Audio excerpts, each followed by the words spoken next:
Bonjour à tous.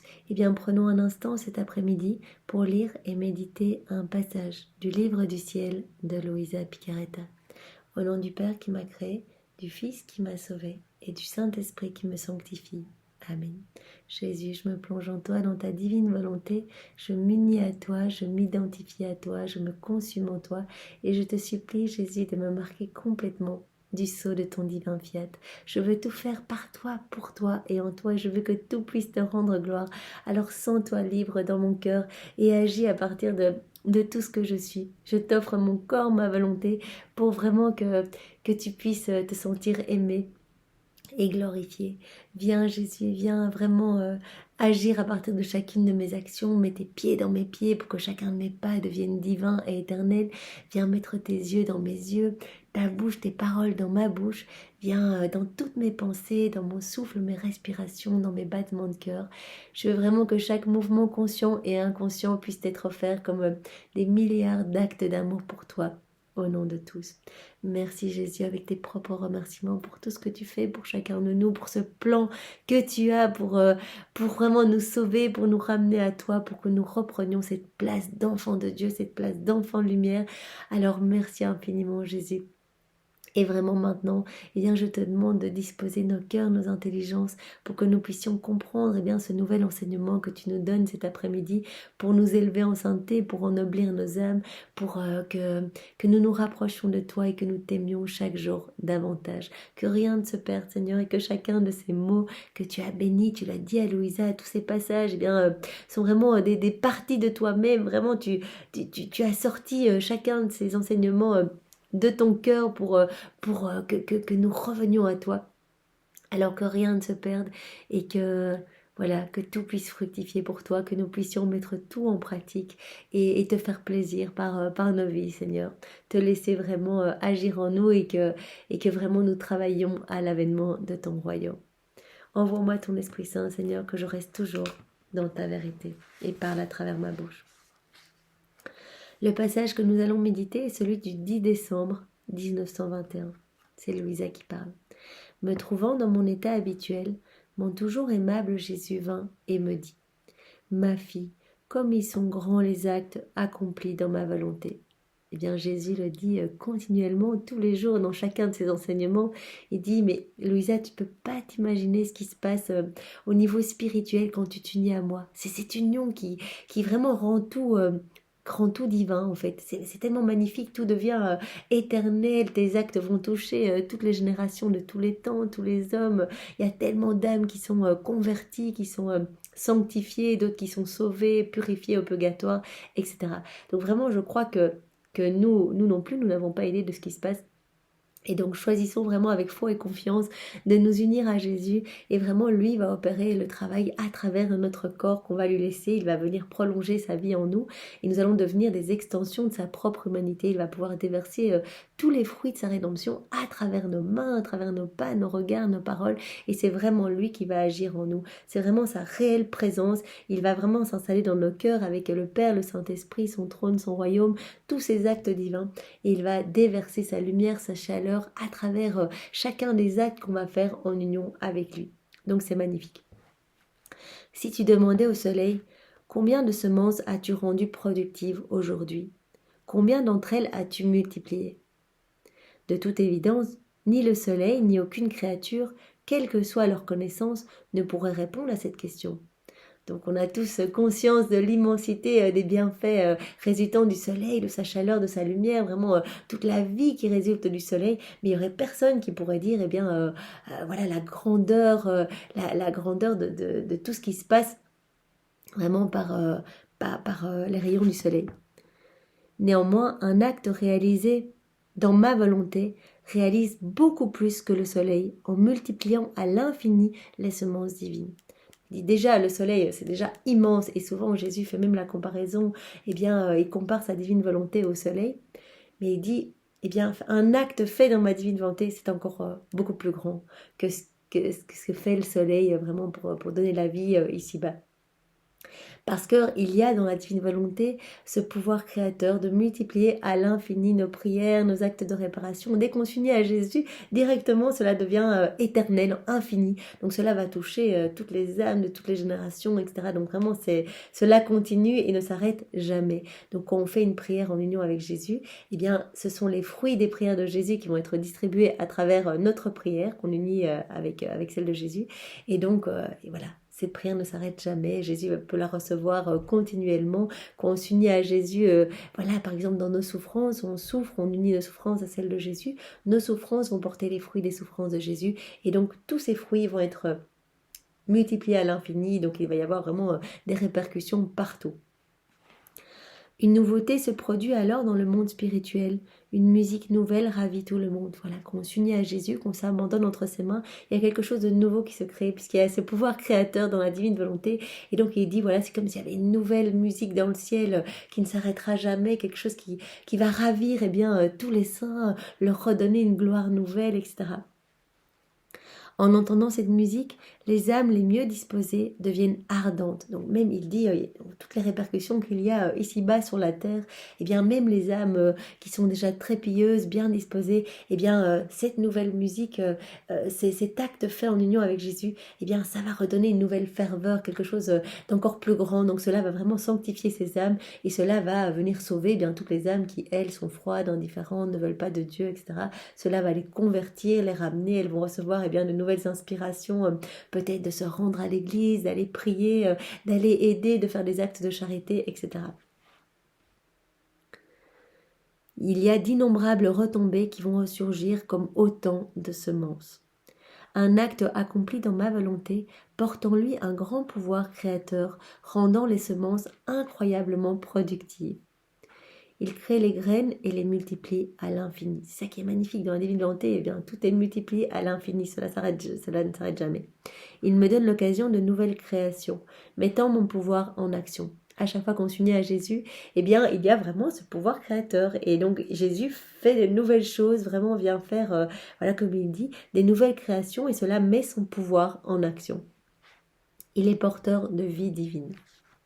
Donc ça, c'est vraiment magnifique. Et donc le Seigneur nous appelle tout au long de notre journée à nous unir à lui. Déjà à lui donner notre journée le matin. Voilà, on est encore dans notre lit. On peut faire cet acte préalable, cette prière préalable. Jésus, je te donne tout ce que je suis. Viens, toute ma journée pour toi, ma volonté pour toi. Prends-la, attache-la au pied de ton trône. Serre-en toi comme marchepied pour ta divine volonté. Et viens vraiment, viens te réjouir dans mon cœur. Viens prolonger ta vie en moi, Seigneur. Et viens toucher de nombreuses âmes à partir de mon corps que je te donne. Voilà, ça peut être la prière du matin. Et puis tout au long de la journée, Jésus, je m'unis à toi. Jésus, viens, je t'invite, je vais me balader, viens te balader avec moi. Jésus, mets tes pieds dans mes pieds. Jésus, je vais parler, viens parler à travers ma bouche. Ce que nous faisons maintenant, écouter, méditer ce passage dans la divine volonté, cela a des répercussions partout dans toutes les âmes. C'est un moment qui devient fait par Jésus, donc qui va pouvoir sauver énormément d'âmes. Et donc vraiment, le Seigneur nous appelle à mettre en pratique. Nous ne pouvons pas faire qu'écouter ces enseignements ou juste les méditer. Il faut les mettre en pratique. Il faut cette union avec Jésus parce que c'est par cette union que vraiment tous les fruits de la rédemption vont pouvoir être redistribués à travers nous. Alors je vous propose, comme ce passage était vraiment très court, de continuer avec un autre tout court passage qui suit. Celui du 15 décembre 1921. C'est Louisa qui parle. Me trouvant dans mon état habituel, mon toujours aimable Jésus vint et me dit « Ma fille, centre-toi en moi ». Donc c'est toujours vraiment le fait de se concentrer sur Jésus, de se fixer sur Jésus, de se centrer en Jésus. Vraiment ne pas se perdre dans les choses du monde, mais rester unis à Jésus. C'est vraiment cette union qui est la clé de tout. C'est ça la vie dans la divine volonté. Dès qu'on s'unit à Jésus, c'est Jésus qui vient faire en nous et c'est magnifique tout ce qui se passe au niveau spirituel. Centre-toi en moi. Tu peux le faire en te fusionnant entièrement en ma volonté. C'est ce qu'on demande, quand nous commençons à méditer, ces passages, on se fusionne en Jésus, on se consume en Jésus, on se fond en Jésus, on s'unit à Jésus. Même ta respiration, les battements de ton cœur et l'air que tu respires doivent être fusionnés en ma volonté. Ne perdons rien, donc vraiment quand on est unis à Jésus, eh bien tout ce qu'on va faire va devenir divin, éternel. Donc même notre respiration, même nos mouvements inconscients, voilà les mouvements de nos organes, notre estomac, nos poumons, etc. Tout ce qui se passe à l'intérieur, nos battements de cœur, nos clignements d'yeux, voilà tout ce qui est vraiment de l'ordre de l'inconscient, eh bien tout cela va pouvoir avoir des répercussions partout dans le ciel et sur la terre, puisque fait par Jésus.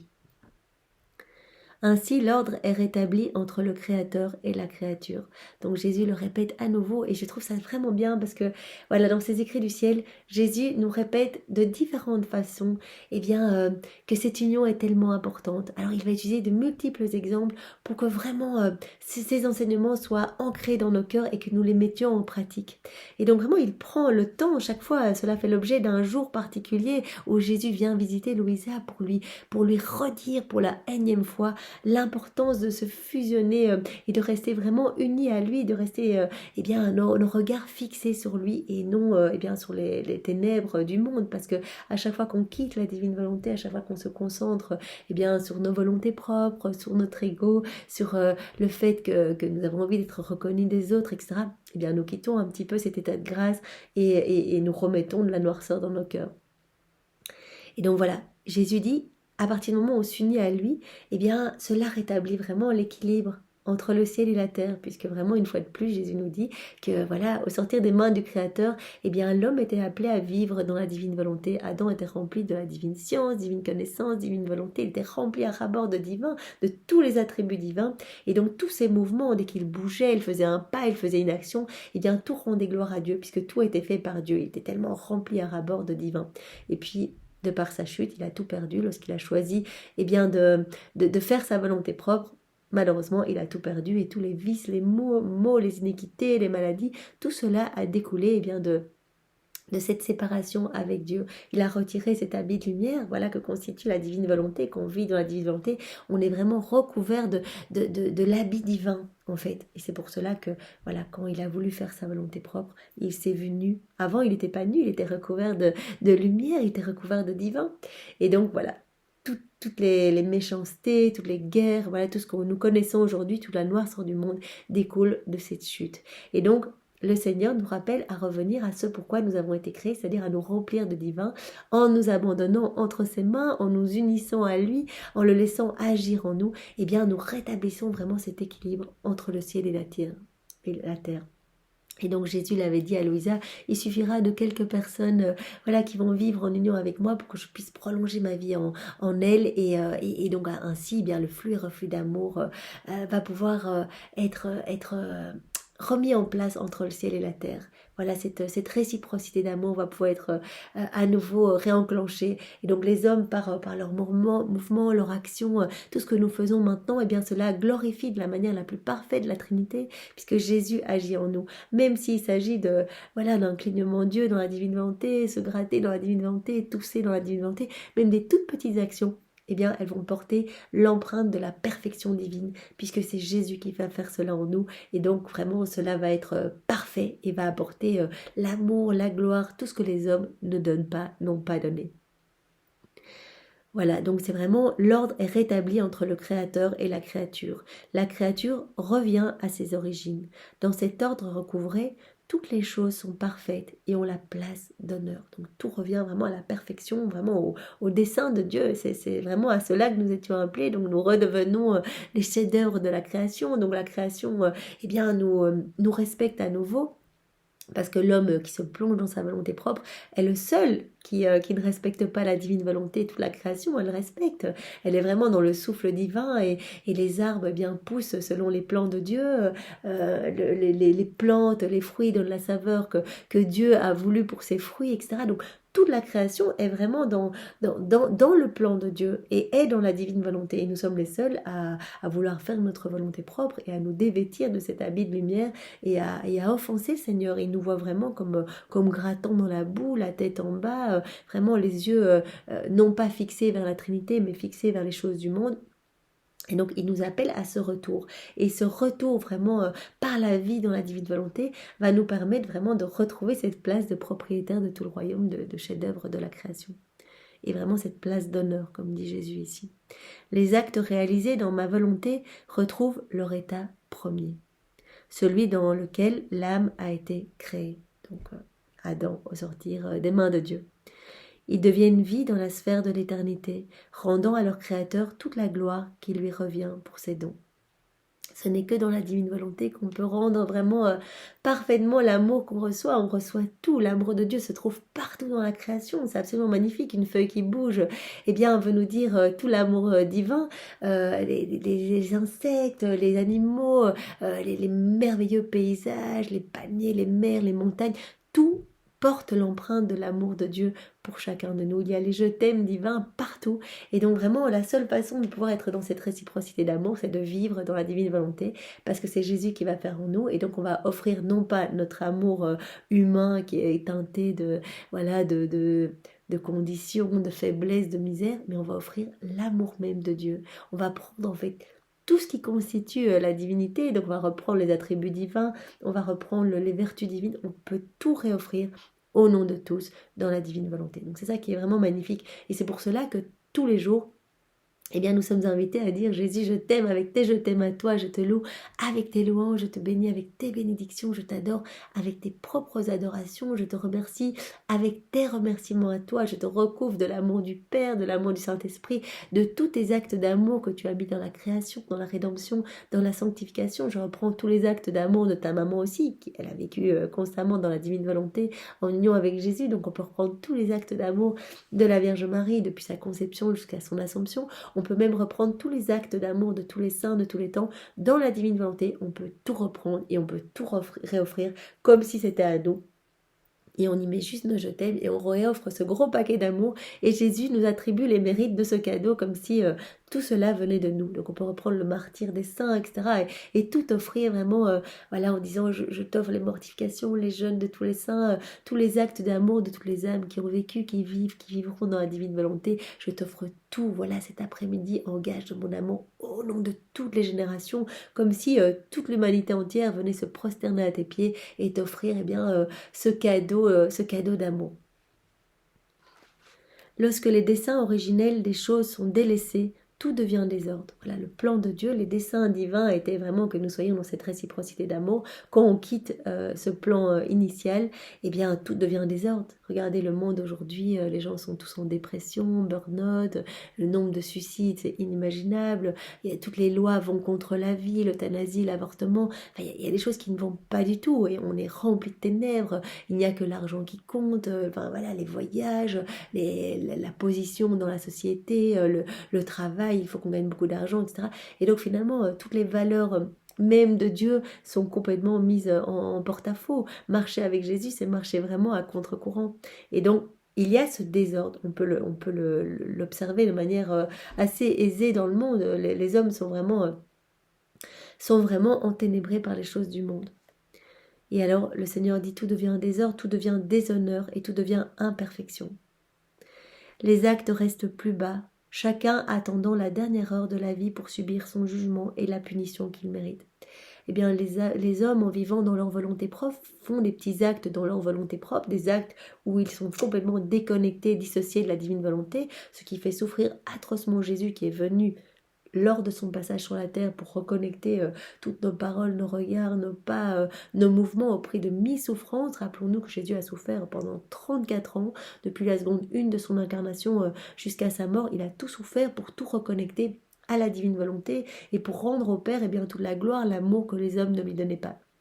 Malgré son passage sur la terre, malgré toutes ses souffrances, malgré tout ce qu'il nous a donné, malgré toutes nos vies refaites, sanctifiées et notre ticket pour aller au ciel, eh bien il voit que les hommes continuent à se perdre, n'en veulent pas et ils préfèrent faire à leur sauce. Et donc c'est pour cela qu'il dit, eh bien maintenant, je vous ai tout donné et je vous donne la divine volonté, je vous donne le prodige des prodiges, le miracle des miracles, c'est moi qui vais venir faire en vous, vous n'avez rien à faire, je vais même vous donner la sainteté, ma propre sainteté, pas une sainteté acquise au prix d'exercices, de mortification, de jeûne, de choses difficiles par l'exercice des vertus, une sainteté humaine, non, je vais vous donner ma sainteté à moi qui est divine. C'est moi qui vais tout faire en vous. Je vais même vous donner la vie des bienheureux ici-bas sur la terre. Je vous promets que vous irez directement au paradis à votre mort. Je vais tout faire en vous et vous allez vraiment pouvoir, en vous unissant à moi, eh bien, faire rejaillir tous les fruits de mon passage sur la terre, de tout ce que j'ai acquis au prix de mes souffrances, de ma passion,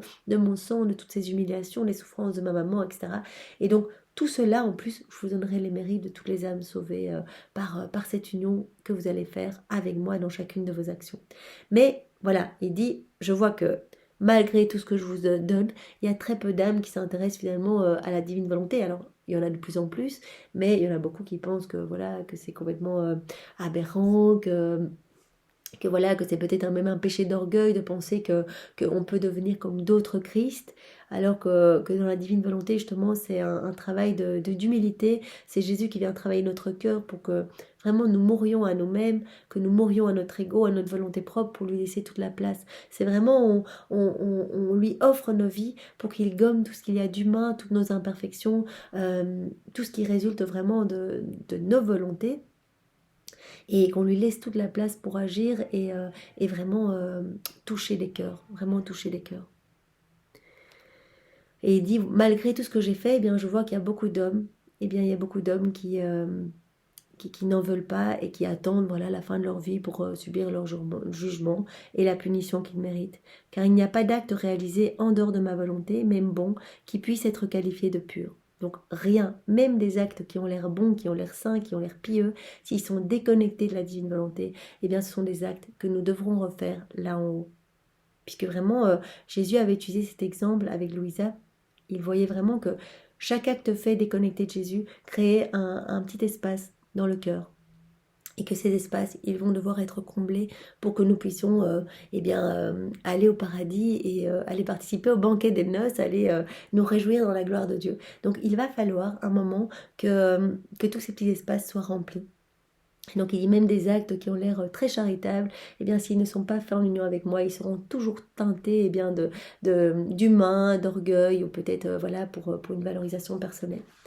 Ne pas viser ma volonté, c'est lancer de la boue aux œuvres les plus belles et se séparer du but premier des choses, c'est se mériter une punition.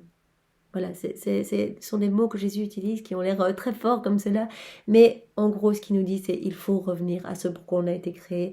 Et vraiment si on choisit d'agir uniquement tout seul, de se séparer de Dieu, eh bien cela va devoir être refait là en haut. Parce qu'il parle de punition, probablement ce sont les flammes du purgatoire, ce sera le temps de la justice divine où nous allons devoir attendre, nous ne pourrons plus rien faire pour nous-mêmes, nous allons devoir attendre les prières des personnes en exil sur la terre. Et nous allons devoir attendre eh bien, que tous ces petits espaces eh bien, soient remplis de la lumière de Dieu. Parce que voilà, qu'on ne vit pas avec Jésus, eh bien, c'est comme si on lançait de la boue à tout ce qu'il y a de plus beau, à tout ce qui a été eh bien, prévu par la Trinité. Et on se sépare du but premier des choses. La création a été mise en œuvre sur les ailes de ma volonté. Sur ces mêmes ailes, elle doit me revenir. Donc c'est vraiment le fiat de la sanctification, la vie dans la divine volonté. Une fois de plus, Jésus nous dit vraiment que c'est le parachèvement, que c'est l'aboutissement du fiat de la création et de la rédemption. C'est ce pourquoi l'homme a été créé et nous allons passer par là parce que c'est quelque chose d'autorité divine, c'est un décret divin. Jésus nous l'a appris dans notre Père, voilà, que ta divine volonté soit faite sur la terre comme au ciel. Donc c'est quelque chose qui va se passer, mais vraiment donnons nos corps, offrons-nous complètement à Jésus pour qu'il puisse nous utiliser, pour que l'avènement du règne de sa divine volonté soit accéléré, soit hâté, arrive plus vite, et que beaucoup d'âmes s'offrent et laissent Jésus agir à travers leur humanité. Cependant, c'est en vain que j'attends qu'il en soit ainsi, et par conséquent, tout est désordre et confusion. Seigneur, on ne peut plus, ça fait des siècles et des siècles qu'il attend que l'homme revienne à ce pourquoi il a été créé. Et il dit, mais tout est désordre, tout est confusion. Même mon Père et l'Esprit Saint, on ne peut même pas vous regarder tellement vous nagez dans la boue, dans la puanteur. Jésus l'avait dit à Louisa dans le tome 12. C'est absolument affreux, c'est irrespirable l'air qu'il y a sur la terre, c'est tellement noir, c'est tellement rempli d'ordures qu'on ne peut même plus regarder l'homme. Donc c'est vraiment les comportements des hommes déconnectés de la divine volonté, eh bien attire en fait sur la terre, sur chacun de nous, eh bien les châtiments attirent la justice divine parce qu'on fait n'importe quoi, on ne veut plus de Dieu dans les écoles, plus de Dieu dans les familles, vraiment Dieu est mis au banc de la société, on le met vraiment même à la dernière position, à la dernière place dès qu'il nous reste un tout petit peu de temps, ok on fait une prière, mais sinon vraiment on ne s'unit absolument pas à Jésus dans notre quotidien. Et donc tout cela eh bien, attire un petit peu la justice divine sur nous. Et donc le Seigneur nous dit, eh bien, il faut absolument revenir à ce pourquoi l'homme a été créé, et donc vraiment vous unir à moi. Si vous vous unissez à moi, eh bien, la justice divine va être apaisée, et donc vraiment, il va pouvoir y avoir eh bien, de la lumière sur la terre. Et donc, la Trinité va pouvoir à nouveau regarder les hommes à travers ce filtre de lumière. Jésus, quand il vient, eh bien... tout près de nous, quand il vient vivre près de nous, dans nos cœurs, etc., eh bien cela crée nos actes faits en union avec lui. Tout cela va créer vraiment un parfum pour rendre l'air un peu plus respirable. Voilà, il dit que ça lui crée un petit peu d'air pur, que ça lui permet eh bien, de rester près des hommes qui l'offensent continuellement et de continuer à déverser dans tous les cœurs eh bien, des torrents de grâce et de bénédiction malgré toutes les offenses, les froideurs et les iniquités des hommes. Donc vraiment, quand on agit avec Jésus, non seulement on lui crée cet air pur, on vient vraiment consoler son cœur transpercé, on vient mettre un petit baume apaisant sur toutes ses plaies, parce que Jésus vit sa passion dans sa divinité éternellement, donc il continue à chaque fois qu'on fait des choses sans lui, eh bien, à recevoir des clous, des épines, des flagellations, des coups de pied, des crachats, etc. Et donc quand on s'unit à lui, cela amène un petit réconfort, on vient vraiment mettre comme des baumes apaisants sur chacune de ses plaies. On le nourrit aussi, on devient nourriture, nous-mêmes, notre âme devient nourriture. L'acte fait en union avec Jésus devient comme une hostie pour Jésus, avec laquelle il peut se nourrir. On vient lui donner à boire, on l'abreuve complètement alors qu'il est déshydraté, il le dit d'ailleurs au Jardin des Oliviers, mais il brûle d'amour pour chacun de nous. Cette première heure d'agonie au Gethsémani où il dit « j'ai tellement soif du salut des âmes ». Il le dit également sur la croix, la deuxième heure ou la troisième heure d'agonie sur la croix où il dit j'ai soif. En fait, il a soif de notre salut, il a soif de notre amour, il a soif de notre réciprocité d'amour. Et donc vraiment, on va lui donner à boire. Quand on vit dans la divine volonté, on lui dit voilà Jésus, les autres te rejettent, tu peux venir t'installer, tu peux venir eh bien agir librement. Nous, on t'aime, on accepte tout ce que tu nous donnes, on te remercie au nom de tous. On prend tous tes actes divins, tous tes bienfaits, on s'en sert pour vraiment les redistribuer dans tous les cœurs. On prend ton sang, pas une goutte ne sera perdue. On va aller nettoyer tous les cœurs pour que tous les cœurs puissent se purifier, puissent se renforcer et que vraiment les faibles reprennent courage, que les malades eh bien puissent offrir eh bien, leur souffrance, que les agonisants puissent s'éteindre dans de bonnes dispositions, que des hérétiques, des infidèles, des sectaires eh bien, puissent retrouver le droit chemin et être baptisés dans l'eau et le sang de ton côté. Vous voyez, rien ne se perd dans la divine volonté. On récupère tout ce que Jésus a fait, on vient le redistribuer à nouveau pour que vraiment des âmes puissent être sauvées, qu'ils ne soient pas morts en vain, puisqu'il voit qu'il a déjà tout fait, il nous a déjà refait toutes nos vies et qu'on continue à se perdre. Comme nous a dit Sainte Faustine, eh bien, il neige des flocons de neige en enfer. Toutes ces âmes qui arrivent tous les jours, c'est absolument atroce, alors que toute leur vie est déjà refaite. Donc vraiment, quand on va agir au nom de tous, eh bien, la justice va pouvoir vraiment déverser, être apaisée, et la miséricorde de Dieu va pouvoir déverser à nouveau eh bien, des grâces et des grâces et des grâces, et des enfants vont pouvoir revenir, tous les enfants de Dieu vont pouvoir revenir eh bien, à leur juste place. Cependant, c'est en vain que j'attends qu'il en soit ainsi. Jésus attend, il attend, ça fait tellement longtemps qu'il attend ce moment.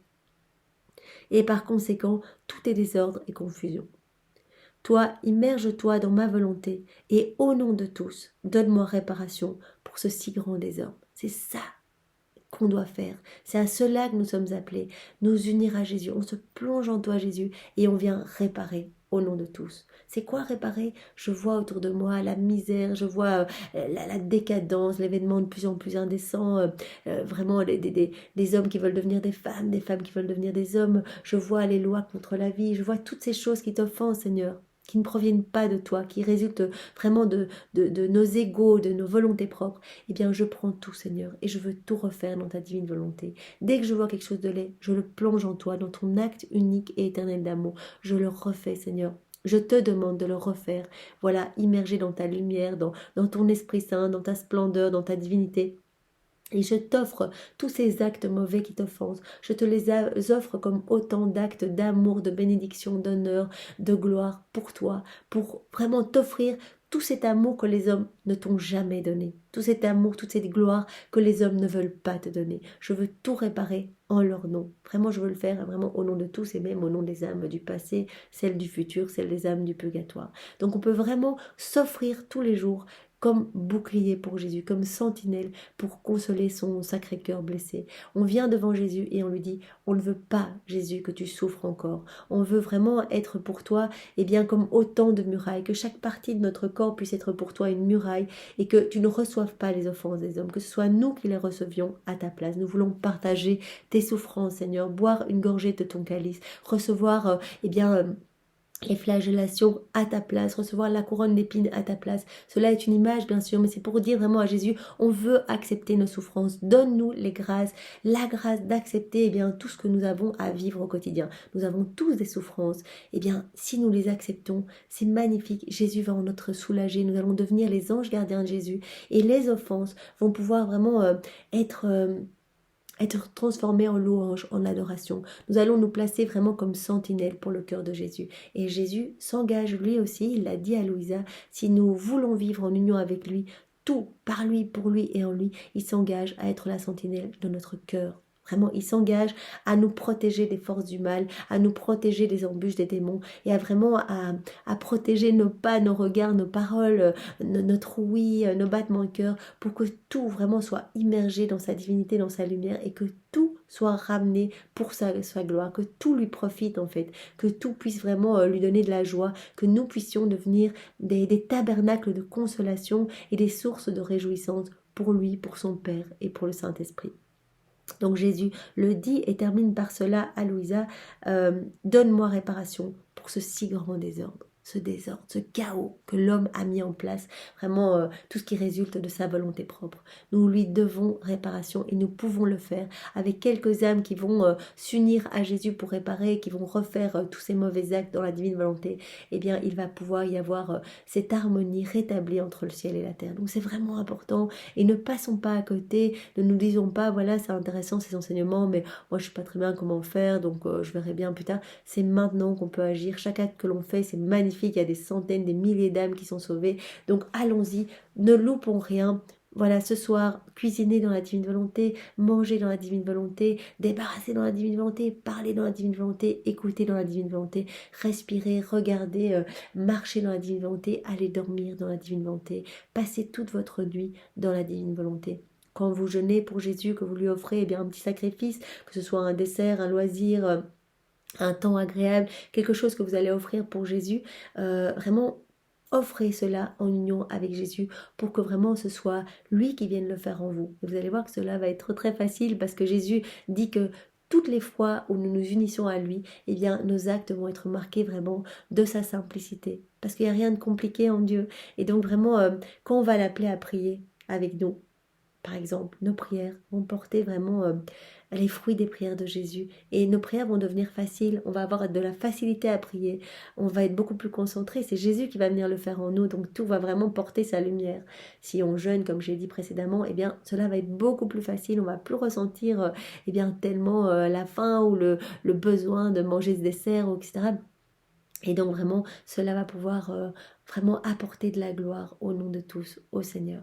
Donc, demandons cette grâce de la vie dans la divine volonté et particulièrement vraiment de pouvoir accéder au 4e niveau dans la divine volonté, vraiment d'être rempli de divin, qu'il n'y ait plus que de la divinité en nous et que toutes les choses profondément humaines puissent être vraiment retirées de nos cœurs. Le Seigneur nous l'a promis, il va le faire et donc nous devons lui demander et nous pouvons lui demander également la grâce de la confiance parce que vraiment si on n'a pas confiance, qu'on commence à émettre des réticences et se dire finalement est-ce que je peux vraiment faire confiance dans le Seigneur parce que vraiment je vis des choses difficiles, je vais reprendre un peu les choses en main parce que je vois que ça n'avance pas. Non, il faut vraiment cet abandon et cette confiance. Et nous pouvons en demander bien, les grâces cet après-midi. Le Seigneur va nous donner ces grâces. Il va nous aider vraiment aussi à nous souvenir tout au long de notre journée de l'appeler. Et vraiment tout va devenir très facile. Il va prendre de plus en plus de place en nous parce qu'à chaque fois qu'on agit dans la divine volonté, c'est une nouvelle douche de lumière. Et à chaque fois qu'il y a cette douche de lumière, notre âme s'embellit et on aime un peu plus le Seigneur. On voit un peu plus ses merveilles. Notre esprit se tourne un peu plus vers les choses du ciel. Et tout commence à vraiment nous parler, on se gorge de plus en plus de l'Esprit Saint. Et vraiment, c'est comme ça que le Seigneur nous travaille. Et que c'est plus facile de revenir. Donc voilà, si c'est votre premier jour dans la divine volonté, persistez, demandez au Seigneur la constance et la persévérance. Il n'y a que dans la constance que vous allez pouvoir vraiment vous remplir complètement de Jésus et de ses attributs divins. Merci Seigneur, avec tes propres remerciements, et sois loué, béni et glorifié dans ta divine volonté, au nom de tous. Au nom du Père, et du Fils, et du Saint-Esprit. Amen. Bel après-midi à tous, belle fin d'après-midi à tous, et soyez tous bénis. Au revoir.